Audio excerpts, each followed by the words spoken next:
Assalamu alaikum wa rahmatullahi wa barakatuh. It's really crucial to understand what is happening in Europe with Russia and Ukraine, the EU and the United States. To put it very briefly, what's happening is that the United States is dismantling the post-World War II economic security order that has run the world since 1947, 1948. One of the reasons for that is that the population of Europe is dying.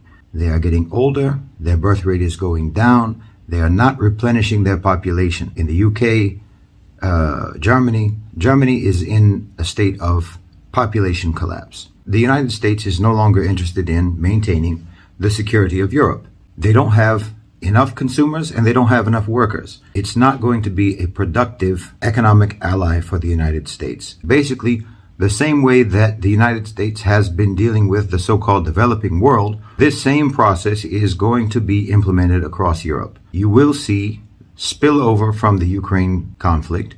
It will spread to multiple countries. Countries will become increasingly nationalistic, which will deteriorate the European Union. Demanding that Germany stop using Russian oil and gas is just a huge sort of wedge that the US is sticking in the heart of the EU to pry it into pieces. Europe is going to be completely subjugated. This is all part of what the Obama administration talked about several years ago with the pivot to Asia.